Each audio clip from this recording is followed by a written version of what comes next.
한 주간의 지역 뉴스를 들여다봅니다. 오성수의 뉴스 분석, 광주매일신문 오성수 편집국장 자리하셨습니다. 어서 오십시오. 예, 안녕하십니까. 네.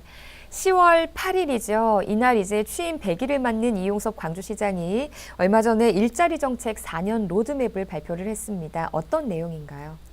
네, 지난 10월 1일입니다. 이용섭 광주시장이 이제 기자회견을 갖고 좋은 일자리 창출이 곧 행복한 삶의 시작이다. 아울러 최고의 복지다라고 밝히면서 앞으로 추진할 4년간의 일자리 로드맵을 발표했습니다. 네, 이용섭 시장은 이 시장 당선 전에 대통령 직속 일자리위원회 부위원장이었잖아요. 어떤 내용으로 좀 세부 추진을 세웠을지 궁금한데 어떤가요?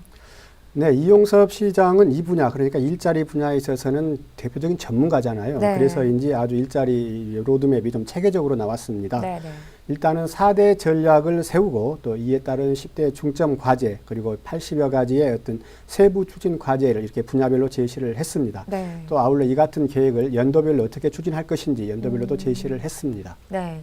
그러면 일단 우선 이제 큰 틀이라고 봐야 할 텐데 이 4대 전략 어떻게 정해졌나요? 일단 4대 전략은요, 어떻게 이제 일자리에 대한 인프라를 혁신을 하고 또 맞춤형 일자리를 창출을 하고 또 아울러 일자리에 대한 지속 가능한 일자리, 좀 계속 임시적인 일자리가 아니라 지속 가능한 일자리를 창출을 하고 마지막으로 일자리에 대한 퀄리티, 품질을 개선하겠다 이런 내용도로 이제 밝혔는데요. 네. 이 같은 전략 수립은 지난 8월이었죠. 그 당시에 발족한 일자리위원회를 주축으로 해서 당시에 참여했던 기업 관계자랄지 학계 또 연구원 이런 현장 전문가들이 토론과 논의를 거쳐서 최종 확정한 것으로 알려졌습니다. 네.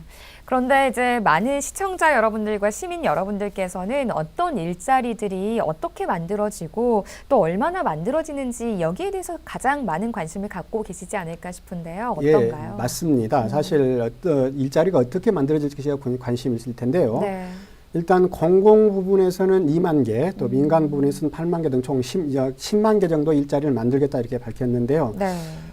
세세하게 얘기할 수는 없지만 분류를 해서 할 수는 없지만 8가지로 분류를 해서 이렇게 밝혔습니다. 가장 많은 순서대로 본다면은요, 우선 사회 기반 시설 분야, 그러니까 산업단지 연결 도로랄지 이런 도시 뉴딜 정책 이런 추진 등 사회 기반 시설 분야 일자리를 약간 17,000개 정도를 만들고요.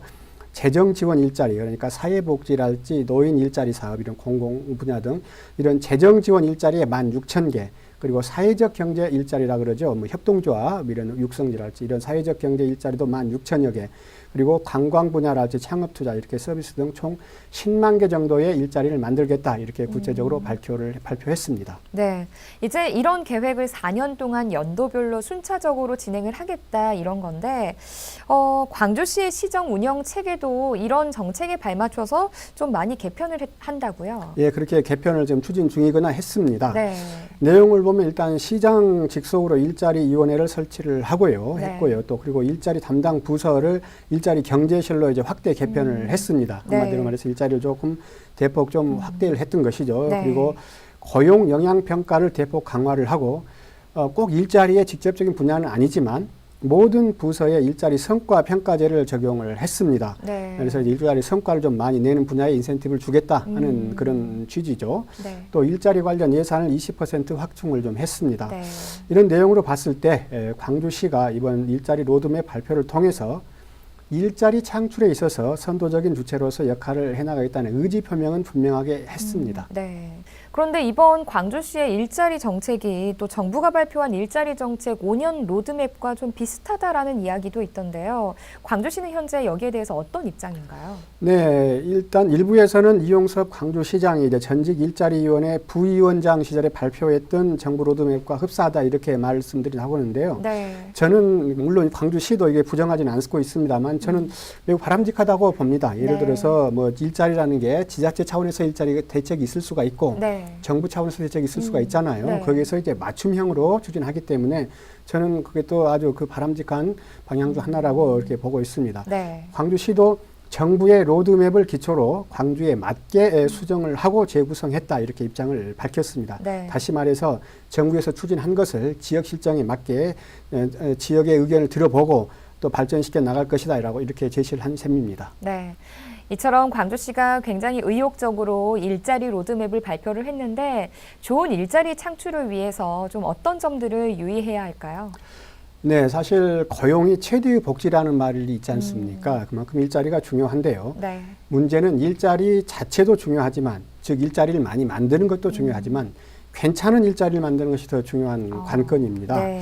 임시적인 일자리, 그리고 일시적인 일자리, 또 오래가지 못하는 일자리는 바람직한 일자리 정책에서도 매우 역행이 됩니다. 카운팅이 네. 되기 때문에 그렇죠. 네. 그리고 그런 측면에서 본다면 가장 좋은 방법 중에 하나가 역시 대기업이나 중견기업을 유치하는 것도 하나의 방법이거든요. 네. 그런 의미에서 지금 논란이 되고 있는 광주시나 이렇게 지금 추진하려고 있는 거 네. 현대차의 광주 공장, 현대차가 투자하는 광주 공장의 유치는 굉장히 큰 성과를 낼 수가 있는데 네. 이것이 반드시 필요하다 이렇게 봅니다. 네.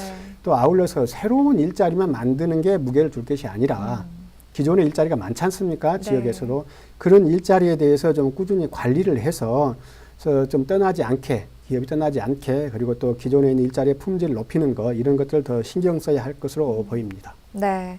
이번 광주시의 일자리 정책 로드맵이 또 지역 일자리 창출의 새로운 동력이 되기를 기대해 보겠습니다. 자, 다음 두 번째 소식 알아보겠습니다. 무등산의 국가 지정 문화재 소식인데요. 이 세계 지질공원으로 등재된 게 좀 얼마 전이었는데 이번에는 이제 국가 지정 문화재 소식이네요.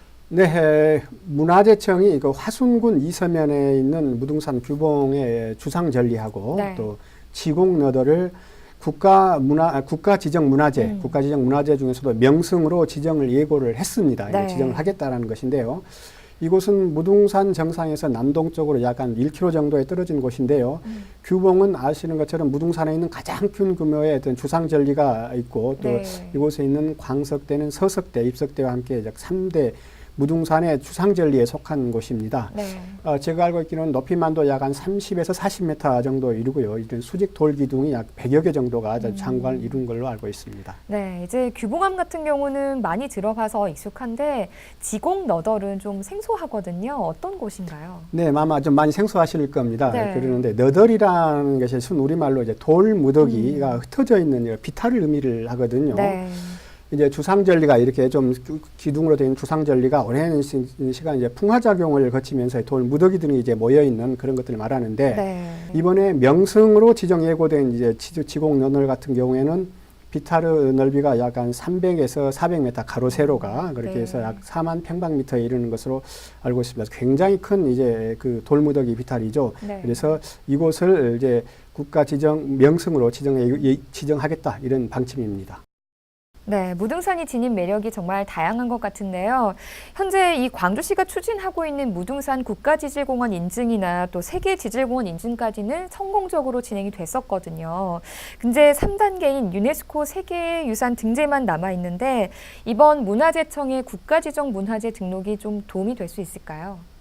네, 이번에 문화재청이 일단 일련의 과정을 거쳐서 무등산의 어떤 문화재가 된다고 해서 반드시 세계 유산 등재 프로젝트에 한 발짝 다가갔다 이렇게 단정 지을 수는 없습니다. 네. 다만 지질공원으로 이미 등재된 데 이어서 이번에 이제 문화재로 지정이 되면 아무래도 더 전국적으로 더 주목을 받고 관심을 끌 것은 분명합니다. 네. 문화재청도 밝히기를 무등산 유네스코 세계 지질공원의 어떤 지질학적 가치뿐만이 아니라 무등산의 어떤 역사적 또 문화적 가치를 선양해서 자연문화유산을 누릴 기회를 확대하겠다 이런 계획이라고 밝히고 있어서 같은 맥락이라고 보면 되겠습니다.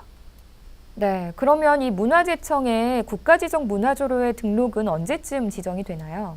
네, 일단 지난 1일 일단 이제 지정 예고를 했거든요. 네. 지난 1일 예고를 했는데 이제 앞으로 30일간 그러니까 10월 한 달간 예고 기간을 거치거든요. 이 거쳐서 기간 동안에 이제 지자체와 광주시와 문화재청 간 해당 부서가 협의를 합니다. 협의를 해서 문화재위원회에서 심의를 거쳐서 이달 말께 늦으면 11월 초에 아마 최종 국가지정 문화재로 지정이 될 것으로 보입니다. 네, 무등산이 국가를 넘어서 세계적으로도 인정을 받는다는 그런 지역민으로서도 뿌듯한 그런 실감나는 소식이었습니다. 국장님 오늘 소식 잘 들었습니다. 고맙습니다. 네, 감사합니다.